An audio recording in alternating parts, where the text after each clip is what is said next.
I would like to introduce New York Times bestselling author of My Grandmother's Hands, Resmaa Menakem.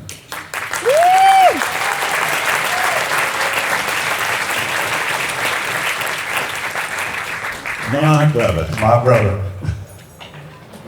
Good to see you. So we're just gonna sit down and have a chat, and I want to be really intentional about this and use our time as best we can, right? And I didn't want to kind of hash or rehash, but we certainly could, the 400 years of slavery, the 130 years of lynching, 100 years of black codes and Jim Crow, 29 years of the drug war, all designed to profit from and incarcerate or murder black bodies. Now, as the system still fails us, present day survivors of that torturous terror, it's like, how do present day survivors take care of ourselves? Right? And not just with that knowledge, with the understanding of what we carry as a result of that. First off, it's a pleasure to be here with you, brother. It's a pleasure to be here with everybody. You went through a history of our people in this country, in like 30 seconds. But did you hear groans when you said that? Some of them, did you hear the people drop into that? Mm-hmm. The reason why is because a lot of those things that you mentioned, we have a tendency to think about those things as like a past thing, right? As opposed to a present philosophy. The degradation and the brutalization of black people is not a past thing, it's a persistent thing. And we have to understand that. Because if we don't understand that, what we end up doing is putting the defect in our people as opposed to what happened to our people. Okay? And our people, can I do something right quick? Absolutely. I want everybody just to close your eyes for a second. Just for a moment. I promise you I won't take anything out of your pockets. Okay. Now, as I say these words, notice how your body responds to these words. Black people, visibly melanated bodies, hear this. You are not defective. You are not defective. Something has happened and continues to happen to your people, but you are not defective. Just pause for a moment. Just notice what resists when I say that. Notice what accepts when I say that.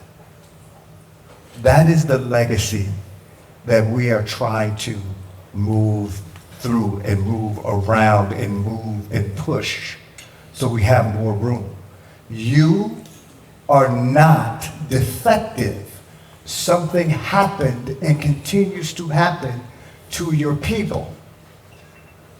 The defect should not be in your people. It is what has happened to your people.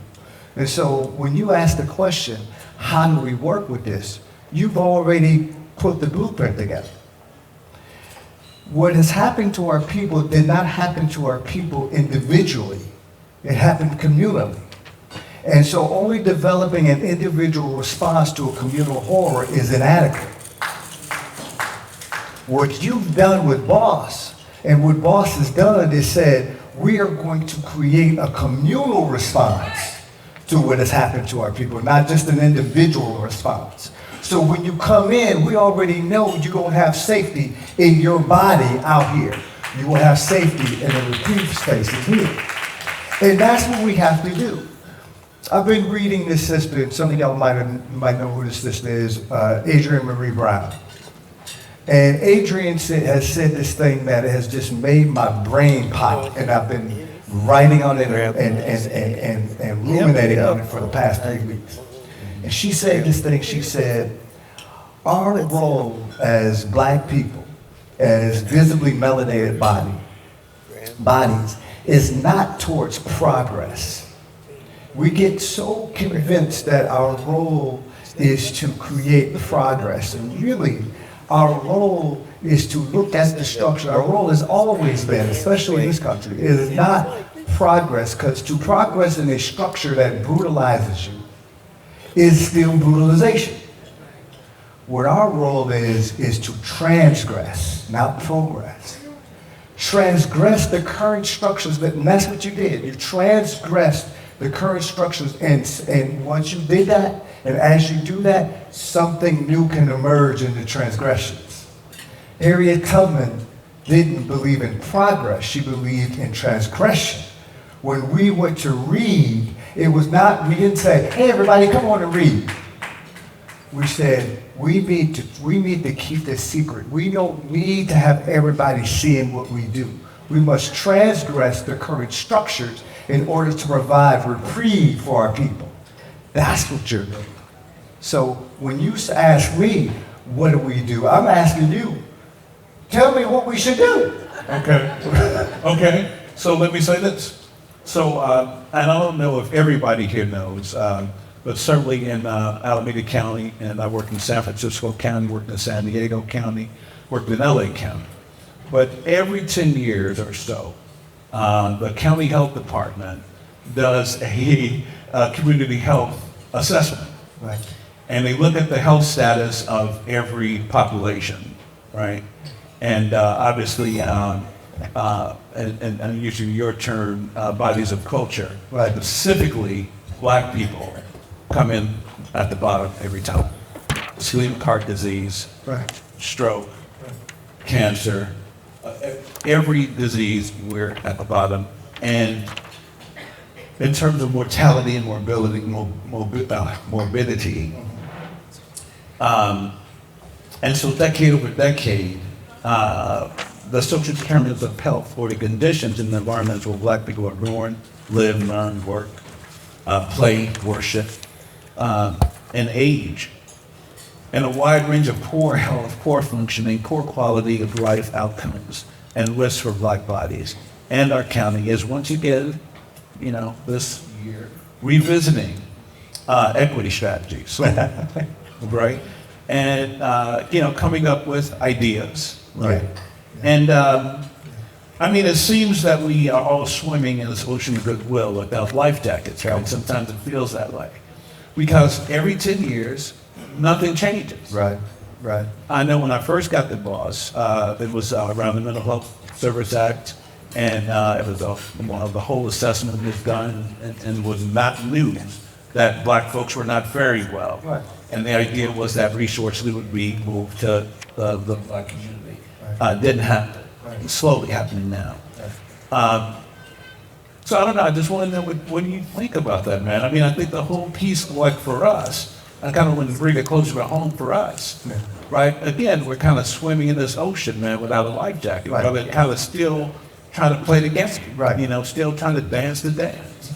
But this is what I'm saying. The current structures no longer can be progressed in. We really are going to have to create other structures. We're going to have to try other things. We're going to have to piss people off. We're going to have to do this. When I think about a 10-year study on black people's health conditions, as if something has changed in our reality. We live in a country, and I know you try to raise money and everything with this and everything, okay. So listen. The fact is, we are on land that white folks call free land. And there was once, on Turtle Island, 80 to 100 million people on this land. those indigenous people are less than 7 million now. We are living on land where the very land is soaked in blood. And then we walk around as if nothing is happening and is not weathering and withering us. And I'm not even talking about the 400 years of brutalization that our people have experienced.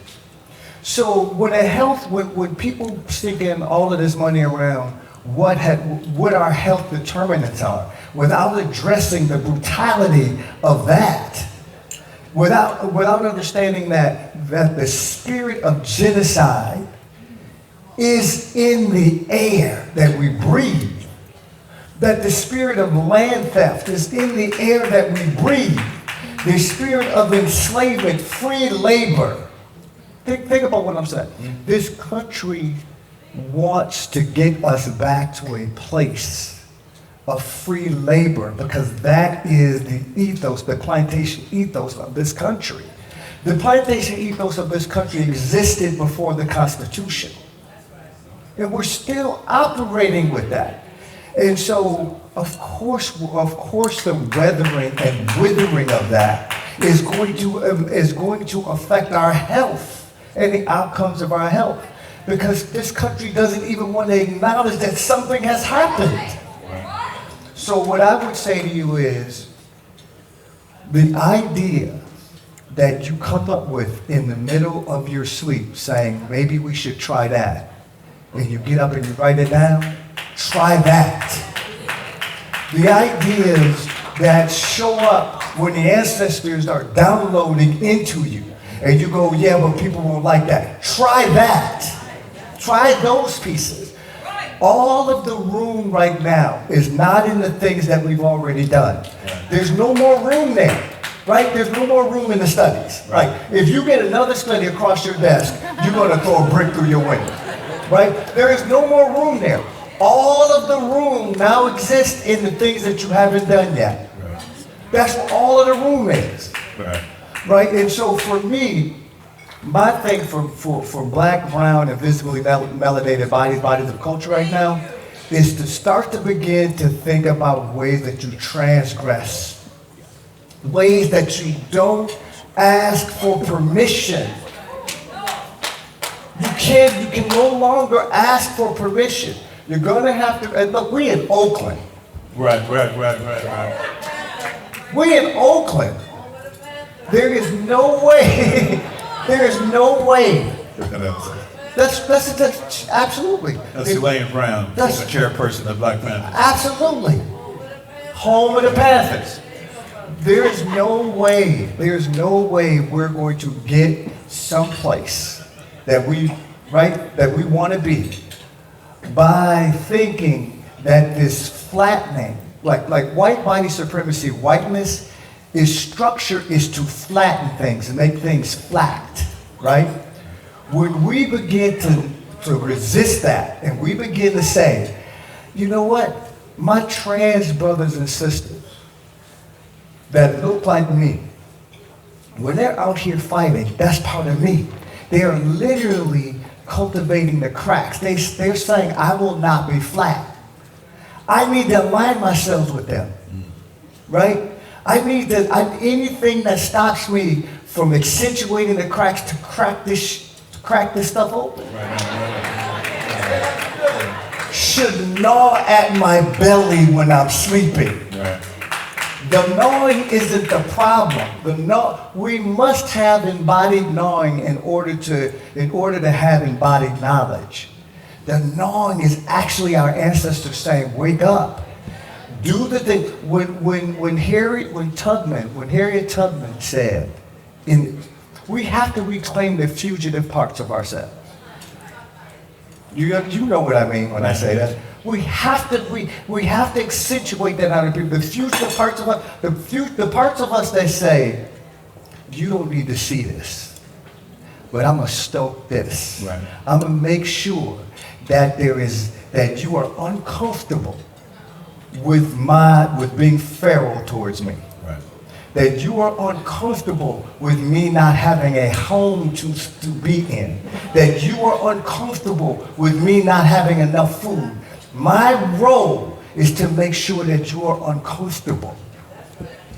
That is our role as black people in this country, is to make sure that people don't get comfortable with our pain. Man, thank you for that, Rod. Thank you for that.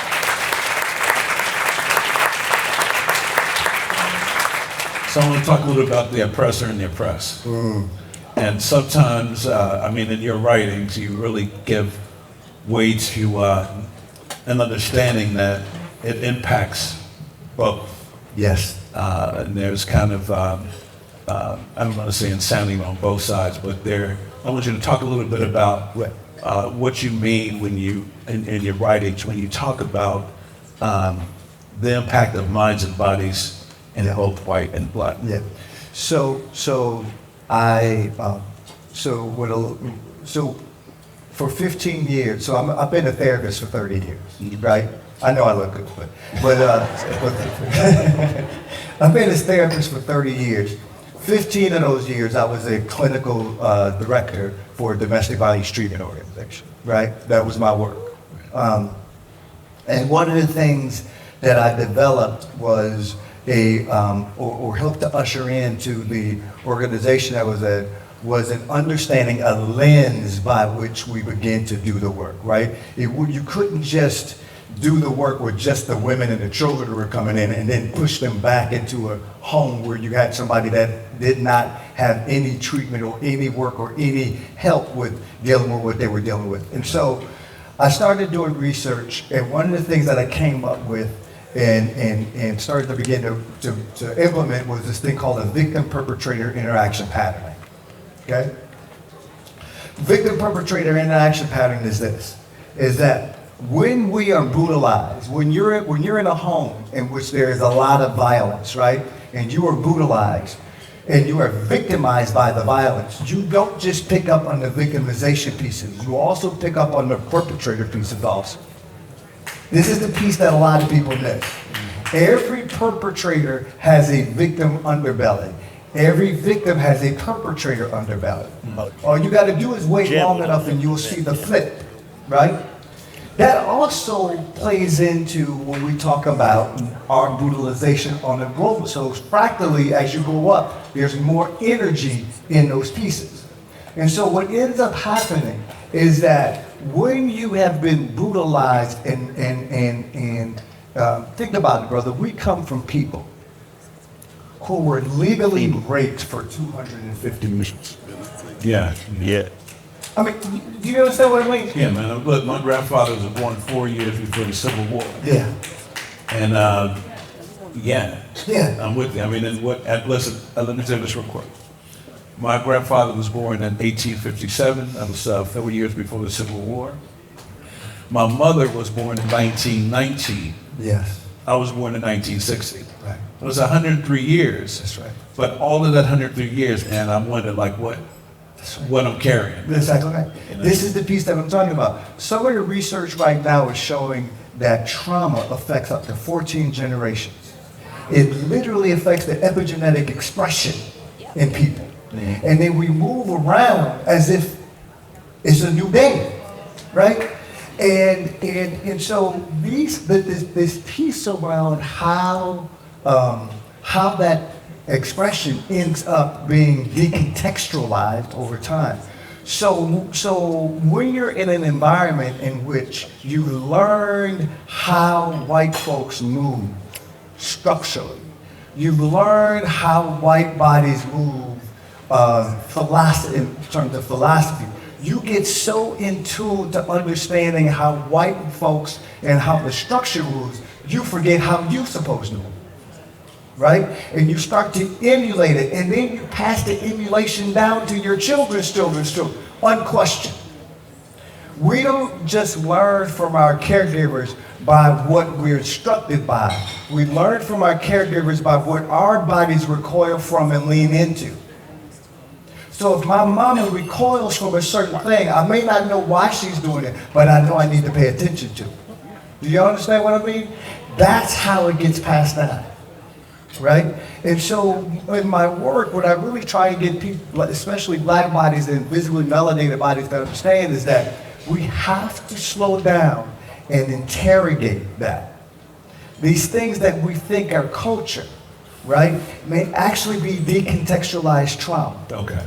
These things that we think are personality might actually be decontextualized trauma. These things that we think might be family traits might actually be decontextualized trauma that now looks like how we do. Do you understand what I mean?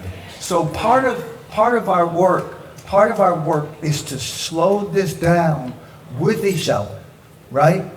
And begin to do this work communally, with love, with joy, with tenderness, with softness with each other, at the same time that we're being fierce around our people, right? And about what we demand as a people.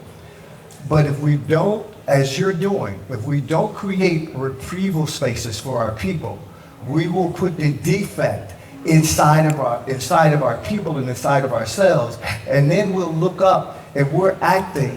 And I'm going to say this. Let me just say this. Yeah. When you see what's happening in Palestine, in Israel,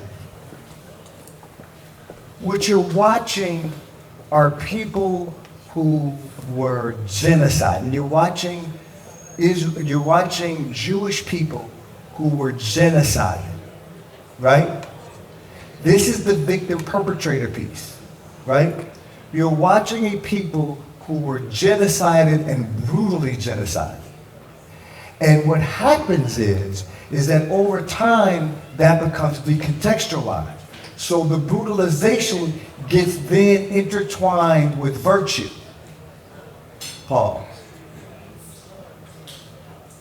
The brutalization gets intertwined with virtue. Once that happens, you can't see your own brutalization. And so our work is to begin to interrogate in slow ways how our brutalization and our virtue are intertwined and then inform the way that we treat other human beings. Right on.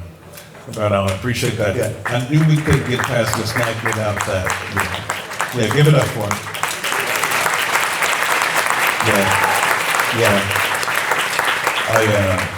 I'm glad you brought it up.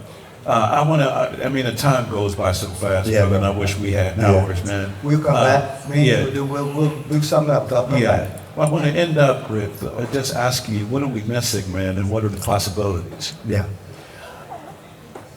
I think what we're missing is a reclamation of focus.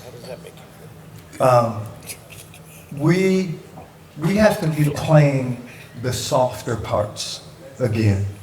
You know, I heard Sister singing earlier, right?